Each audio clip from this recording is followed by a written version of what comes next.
దినాన హుజురాబాద్‌కెళ్ళి వచ్చినటువంటి కొంతమంది దళిత యువకులు, అందులో సంపత్ కుమార్, తిప్పారపు సంపత్ అని యూత్ కాంగ్రెస్ స్టేట్ జనరల్ సెక్రటరీగా ఉన్నారు. వీళ్ళందరూ కలిసి మరి ఈటల రాజేందర్ గారు ఎమ్మెల్యేగా ఉన్నప్పుడు, మంత్రిగా ఉన్నప్పుడు ఆయన పవర్ అడ్డం పెట్టుకొని ఎన్ని కుటుంబాలను ఇబ్బంది పెట్టిందో అనేది ఇక్కడ వాళ్ళు దీనిపైన ఉప్పల్లా ప్రజాస్వామ్యబద్ధంగా ప్రెస్ మీట్ పెట్టడం జరిగింది. మరి దీన్ని ప్రెస్ మీట్ పెడితే ఎట్లా పెడతావు నువ్వు ప్రెస్ మీట్ అని చెప్పేసి ఈటల రాజేందర్ ఆయన స్వతహాగా ఒక ఫ్యూడలిస్టు భావజాలంతో ఉన్నటువంటి వ్యక్తి మరి కొంతమంది గుండాలను పంపి అక్కడ బాజాప్తే అక్కడ దాడి చేపించి కొట్టిపించడం జరిగింది. మరి దీని మీద నిన్నటి మరి వాళ్ళ దళిత సోదరులందరూ కూడా మరి ఉప్పల్ పోలీస్ స్టేషన్కి పోయి ఫిర్యాదు చేస్తే, వాళ్ళు ఫిర్యాదు ఇస్తే మరి ఆ ఫిర్యాదు పైన స్పందించిన పోలీసులు మరి వాళ్ళు ఎఫ్ఐఆర్ చేశారు. ఎఫ్ఐఆర్లు చేసి ఈయన నీట్గా పెట్టారు. ఈటల రాజేందర్ రెడ్డి గారు అనుచరులు మా పైన దాడి చేసిందని ఇక్కడ పెడితే ఆయన పేరు పక్కకు జరిపి మరి తక్కిన వాళ్ళ పైన వాళ్ళు కేసులు ఎఫ్ఐఆర్ నమోదు చేయడం జరిగింది. మరి దీనిపైన మరి ఈటల రాజేందర్ గారిని A1గా పెట్టాలని చెప్పేసి ఈరోజు మేము ఇక్కడ మరి నేషనల్ జాతీయ ఎస్సీ కమిషన్కు ఫిర్యాదు చేయడం జరిగింది.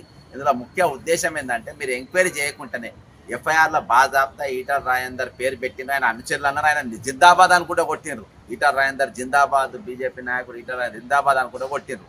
కొట్టినాక అన్ని ప్రూఫ్లు ఉన్నాక, వీడియోలు ఉన్నాక అన్ని టీవీలలో అన్ని పేపర్లలో బాజాబ్తా ఈటల రాజేందర్ అనుచరుల స్వేర విహారము, దళితులపై దాడి అని అన్ని పేపర్లలో వచ్చినా కూడా పోలీసుల కళ్ళు కనబడతలేవా తెలంగాణ పోలీసులకు? ఇంకా మీరు బీఆర్ఎస్ ప్రభుత్వం కింద ఉన్నామనుకుంటున్నారా? ఓహో ఇప్పుడు ఎలక్షన్ కమిషన్ దాని కింద ఉందా? మరి అక్కడైనా మీరు మరి న్యాయబద్ధంగా మీరు ఉద్యోగం చేయగలరా? ఏం చేయకుండా పూడికం చేసుకుంటే ఎన్ని రోజులు ఉంటారు? ఈరోజు ఒక యూత్ కాంగ్రెస్ రాష్ట్ర ప్రధాన కార్యదర్శి గాక ఒక దళిత సోదరుల పైన ఇంత పెద్ద దాడి జరిగితే, ఇంత సమయం అయితే మరి ఈరోజు మరి దళిత ఎవరైతే సంఘాలు ఉన్నాయో అవి ఎందుకు మాట్లాడతలేవు? ఈరోజు కాంగ్రెస్లో ఉన్నటువంటి ఎస్సీసీలు ఎందుకు మాట్లాడతలేమని అంటే మాకు షోకాజ్ నోటీస్ ఇస్తామని అంటారు.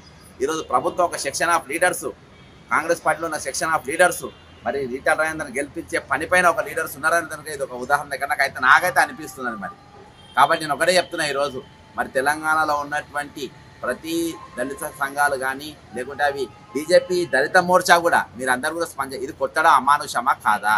దీని మీద దాడి చేయడం కాదా?